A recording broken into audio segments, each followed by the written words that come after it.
நபி யூசுப் அலைஹி ஸலாத்து வஸ்ஸலாம் அவர்கள் செய்யாத ஒரு குற்றத்திற்காக சிறையில் அடைக்கப்பட்டார்கள். அவர்கள் சிறையில் அடைக்கப்பட்ட போது அவங்களோட ஒரு 2 வாலிபர்கள் வராங்க.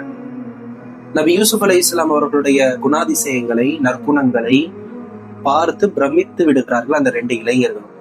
ஏன்னா சிறையில வரது திருட, கொலை செஞ்சவன், கொள்ளை அடிக்கிறவன், சரிங்களா? ஆனா இவர்களை பார்த்தாலே ஒரு ஒளிமயமான முகம் கொண்டவர், அழகிய நற்குணம் கொண்டவர். நிச்சயமா இவர் எந்த தப்பு செய்திருக்க வாய்ப்பில்லை. பொய்யான குற்றச்சாட்டுகள் மூலமாகத்தான் இவர் இங்கு வந்திருக்கிறார் என்பதை அந்த 2 இளைஞர்கள் புரிந்து கொள்கிறார்கள். நபி யூசுப் அலைஹிஸ்ஸலாம் அவர்களோடு நல்ல தொடர்போடு, நல்ல நெருக்கத்தோடு சேர்ந்து பழகி கொண்டிருக்கிறார்கள். அந்த 2 இளைஞர்கள் யாருன்னா, அந்த மிஸ்ர் நாட்டினுடைய அரசவையில் வேலை பார்த்த 2 பேர். அதில் ஒருவர் அந்த மிஸ்ர் நாட்டினுடைய அரசருக்கு உணவு ஏற்பாடு செய்பவர். இன்னொருவர் அந்த மிஸ்ரனுடைய அரசருக்கு குடிப்பதற்கான எல்லா விதமான குளிர்பானங்களை தயார் செய்து கொடுப்பவர். இந்த 2 பேர் என்ன பண்ணிட்டாங்கன்னா, மிஸ்ர் நாட்டு அரசர் சாப்பிடக்கூடிய உணவிலே விஷம் கலக்குவதற்கு முயற்சி செய்தார்கள். இந்த சாப்பாடு செய்யறதுக்குன்னு தனியா ஒரு குக் இருந்தார்ல, அந்த குக் என்ன செஞ்சிட்டாருன்னா அரசருடைய உணவுல விஷம் கலக்கிறதுக்கு முயற்சி செஞ்சார். இந்த 2வது உள்ளவரு அது அவருக்கு தெரிஞ்சும் அது அரசர்கிட்ட கொண்டு போல. இந்த விஷயம் அந்த மிஸ்ரனுடைய அரசருக்கு தெரிஞ்சு 2 பேரையும் என்ன செஞ்சாங்க, சிறையில் அடைத்ததாக நாம் தஃப்சீர் தபரியிலே பார்க்க முடிகிறது. இப்ப இந்த 2 வாலிபர்களும் நபி யூசுப் அலைஹிஸ்ஸலாம் அவர்களை சந்திக்கிறாங்க. சந்திச்சு கொஞ்ச காலங்கள் பழக்க வழக்கங்கள் ஏற்படுகிறது. 2 பேரும் ஒரு கனவை பார்க்கிறாங்க. அதுல ஒருத்தர் பார்த்த அந்த கனவு தான் இப்ப நம்ம பேசக்கூடிய மிக முக்கியமான ஒரு விஷயம். இப்ப அந்த 2 பேரும் இரவில் ஒரு கனவு காண்கிறார்கள். அந்த கனவை நபி யூசுப் அலைஹிஸ்ஸலாம் அவர்களிடத்துல வந்து சொல்றாங்க. ஏன்னா யூசுப் அலைஹிஸ்ஸலாம் அவர்கள் அந்த சிறையிலேயே அதிகம் ஞானம் மிக்கவராகவும் நல்ல அறிவு உள்ளவராகவும் தெரிஞ்சதுனால யூசுப் அலைஹிஸ்ஸலாம் அவர்களிடத்துல வந்து சொல்றாங்க. ஏன்னா பொதுவாக அந்த சிறையில ஒரு பேச்சு இருந்துதான், நபி யூசுப் அலைஹிஸ்ஸலாம் அவர்கள் கனவு விளக்கம் சொல்பவர்களில் மிகச் சிறப்பானவர். 2 இளைஞர்களும் நபி யூசுப் அலைஹிஸ்ஸலாம் அவர்களுடைய அந்த அறிவை வந்து டெஸ்ட் பண்றதுக்காக தான் அவர்கள் கண்ட அந்த கனவை வந்து அவர்கள்ட்ட வந்து சொல்றாங்க அப்படின்ற மாதிரி ஒரு சில தஃப்சீர்கள்ல பதிவு செய்யப்பட்டிருக்கு. அதுல ஒருத்தர் வந்து சொல்லுகிறார், இன்னி அரானி ஆசிரோ ஹம்ரா, நான் என்னுடைய கனவிலே ஆல்கஹால் கலந்த குளிர்பானத்தை தயார் செய்து கொண்டிருக்கிறேன். ஆல்கஹால் கலந்த குளிர்பானம்னா இன்னொரு சில தஃப்சீர்கள்ல குறிப்பிடுறாங்க, இனபல், திராட்சை பழத்தை பிழிந்து கொடுப்பவனாக நான் என்னுடைய கனவில் நான் கண்டேன் அப்படின்னு நபி யூசுப் அலைஹிஸ்ஸலாம் அவர்களிடம் வந்து சொல்லுகிறார். நபி யூசுப் அலைஹிஸ்ஸலாம் அவர்கள் சொன்னார்கள், நிச்சயமாக நீங்க என்ன செய்வீங்க, இந்த தண்டனை காலம் முடிந்த பிறகு சலாமத்தா ஆஃபியத்தா மீண்டும் உங்களுடைய வேலையை நீங்கள் தொடர்வீர்கள். இதற்கு முன்னாடி என்ன வேலை பார்த்தீங்க, அரசருக்கு குளிர்பானங்களை தயாரித்து கொடுக்கக்கூடிய ஒரு வேலையை தானே பார்த்தீங்க. அதே வேலையை நீங்க கண்டினியூ பண்ணுவீங்க. மிஸ்ரனுடைய அரசர் உங்களை மன்னித்து ஏற்றுக்கொள்வார். அதுதான் உங்களுடைய கனவினுடைய விளக்கம் அப்படின்னு சொல்றாங்க. அல்ஹம்துலில்லாஹ்னு அவரும் கேட்டுட்டார். நபி யூசுப் அலைஹிஸ்ஸலாம் சொன்னது மாதிரியே அந்த கனவுல இந்த பழம் பிடிக்கிற மாதிரி கனவு கண்டார்ல, அந்த வாலிபருக்கு அரசரின் புறத்திலிருந்து விடுதலை கிடைக்கிறது. விடுதலையாய் போறார். அவரிடத்துல யூசுப் அலைஹிஸ்ஸலாம் ஒரு கோரிக்கையை வைக்கிறாங்க, உஸ்குர்னி இன்த ரப்பிக், என்னை பற்றி உங்களுடைய அரசரிடத்திலே எத்தி வையுங்கள். நான் எப்படிப்பட்டவன், நான் இங்கே என்ன செய்து கொண்டிருக்கிறேன், நான் யார், என்னுடைய குணம் என்ன, நான் குற்றமற்றவன் என்பதை இங்க இருந்து போயிட்டு உங்களுடைய அரசர்கிட்ட நீங்க கொஞ்சம் எடுத்து சொல்லுங்க. ஏன்னா நான் வந்து ரொம்ப நாட்கள் ஆச்சு, என்ன அவர் மறந்திருக்க கூட செய்யலாம். ஆகவே நான் உங்களுக்கு செஞ்சதற்கு கைமாறாக இதை செய்யுங்க அப்படின்னு யூசுப் அலைஹிஸ்ஸலாம் அந்த நபரிடத்துல சொல்லி அனுப்புறாங்க. அவரும் சரின்னு சொல்லிட்டு போனவர் தான் சில தஃப்சீர்கள்ல பதிவு செய்யப்படுது 7 வருடங்கள் ஆச்சாம். 7 வருடங்கள் கழித்து மிஸ்ரனுடைய அரசருக்கு ஒரு கனவு வருது. இந்த கனவுக்கு உங்கள யாருக்காவது பதில் தெரியுமான்னு அங்க இருக்கிற மந்திரி ஆட்கள்கிட்ட கேட்கிறாங்க. அப்போ ஜூஸ் புரிஞ்சிட்டு இருக்கிற இவருக்கு 7 வருஷம் கழிச்சு தனக்கு உதவி செய்த யூசுப் அலைஹிஸ்ஸலாம் அவர்களுடைய ஞாபகம் வருது. அதை அல்லாஹ் சொல்லுகிறான், ஃபன்சாஹு ஷைத்தானு ذிக்ர ரப்பிஹி, யூசுப் அலைஹிஸ்ஸலாம் அவர்களை பற்றி தன்னுடைய எஜமானிடத்திலே சொல்வதற்கு ஷைத்தான் அந்த மறதியை அவருக்கு ஏற்படுத்தினான்.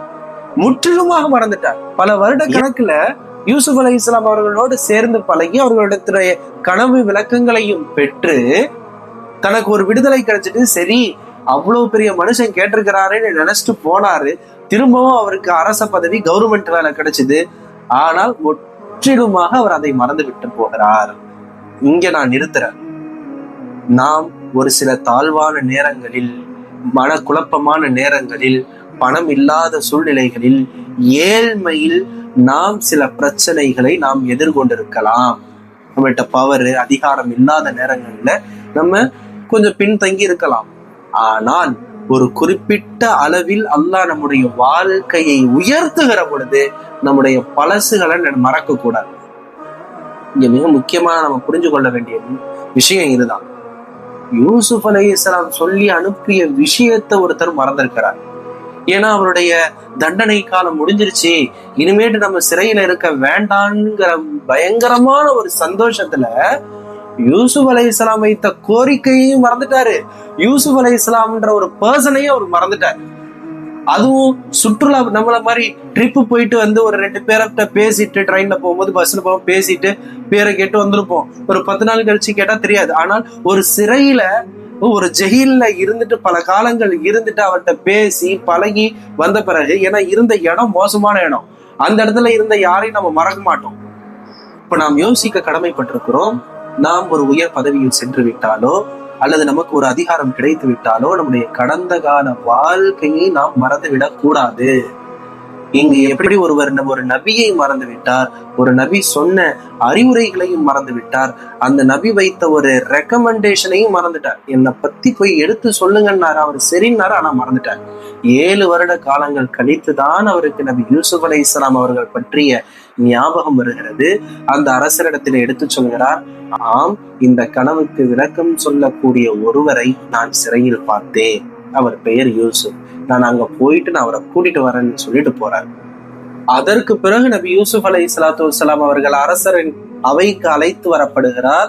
நபி யூசுப் அலைஹிஸ்ஸலாம் குற்றமற்றவர் என்று நிரூபிக்கப்படுகிறார். அரசவையிலே அவருக்கு உன்னத பதவி வழங்கப்படுகிறது. ஆக நாம் எவ்வளவு வேண்டுமானாலும் உயரலாம், அல்லாஹ் எப்படிப்பட்ட பதவிகளை வேண்டுமானாலும் நமக்கு தரலாம், நமக்கு கீழ் எத்தனை 1000 மக்கள் வேண்டுமானாலும் பணியாற்றலாம். நாம் புரிந்து கொள்ள வேண்டும், நமக்கு இந்த உயர் பதவியை கொடுத்து அலங்கரித்து கௌரவப்படுத்துவது அல்லாஹ். அல்லாஹ் நினைத்தால் ஒரு நொடி பொழுதில் அது எப்படி மாறும் என்று யாருக்குமே தெரியாது. யூசுப் அலைஹிஸ்ஸலாம் வைத்த கோரிக்கையை அவர் மறந்ததினால் ஒரு நபி 7 வருட காலம் சிறையில் இருக்க வேண்டிய சூழ்நிலை ஏற்பட்டிருக்கிறது. அல்லாஹ் அக்பர். குர்ஆனிலே ஃபலபிஸ ஃபி ஸிஜ்னி பிதஅ ஸினீன், சில வருடங்கள் நபி யூசுப் அலைஹிஸ்ஸலாம் அவர்கள் சிறையில் இருந்தார்கள் என்று அல்லாஹ் குறிப்பிடுகிறார். தஃப்சீர்களிலே இமாம் குறிப்பிடுகிறார்கள், அந்த சில வருடம் என்பது 7 வருட காலம். யூசுப் அலைஹிஸ்ஸலாம் அவர்கள் கேட்டுக்கொண்ட ரெக்வெஸ்ட் படி அவர் மட்டும் வெளியில போயிட்டு, சிறையிலிருந்து போய் அந்த அரசரிடத்திலே நபி யூசுப் அலைஹிஸ்ஸலாம் அவர்களை பற்றி சொல்லி இருந்தால் இத்தனை வருட காலம் ஒரு நபி சிறையிலே இருந்திருக்க வேண்டிய அவசியம் ஏற்பட்டிருக்காது. அப்ப நம்ம ஒரு உயர் பதவிக்கு சென்றவுடன் நமக்கு முன்னால் பழகிய நண்பர்கள், உறவினர்கள் எல்லாம் சாதாரணமானவர்களாக தெரிந்தால் ஷைத்தான் அவர்களை உங்களுடைய மனதிலிருந்து மறக்கடித்து விட்டான் என்று பொருள் என்று திருக்குர்ஆன் சொல்கிறது. அது ஷைத்தான் உங்களுக்கு மறக்கடிக்கிறான். நமக்கு கீழ் நாம் எங்கிருந்தோம், எப்படி இருந்தோம், எவ்வளவு சிரமங்களை மேற்கொண்டு மேலே வந்தோம் என்பதை எப்பொழுதும் நீங்கள் யோசித்து பாருங்கள் என்று திருக்குர்ஆன் சொல்லி காட்டுகிறது. அப்படி யோசிக்காமல் போனதினால் அவர் செய்த மிகப்பெரிய பிழை என்ன? ஒரு நபி அநியாயமாக தேவையில்லாமல் 7 வருட காலம் சிறையில் இருக்க வேண்டிய அவசியம் ஏற்பட்டு விட்டது. திருக்குர்ஆனுடைய இந்த நிகழ்ச்சியின் மூலமாக நாம் புரிந்து கொள்ள வேண்டும், அல்லாஹ் என்னை எந்த உயர் பதவியில் வைத்திருந்தாலும் எனக்கு கீழுள்ளவர்களை நான் ஒருபோதும் தாழ்வாக நினைக்க மாட்டேன். அவர்கள் வைக்கக்கூடிய வேண்டுகோள்களை நான் சாதாரணமாக தட்டிவிட மாட்டேன். இது ஒரு வீட்டில் குடும்ப தலைவராக இருக்கக்கூடிய ஆணுக்கும் பெண்ணுக்கும் பொருந்தும். நாட்டின் அரசராக, அமைச்சராக, தலைவராக, தொண்டராக, பிரதமராக இருக்கக்கூடிய ஒவ்வொருவருக்கும் இந்த நிகழ்ச்சி பெரும் பாடமாக இருக்க வேண்டும். நமக்கு கீழ் இருக்கக்கூடிய பொதுமக்கள், நமக்கு கீழ் இருக்கக்கூடிய நம்முடைய குடும்பத்தார்கள், நமக்கு கீழ் இருக்கக்கூடிய நமது மனைவி, மக்கள், பிள்ளைகளை நாம் எந்த உயர்நிலைக்கு போனாலும் அவர்களை மறக்க கூடாது.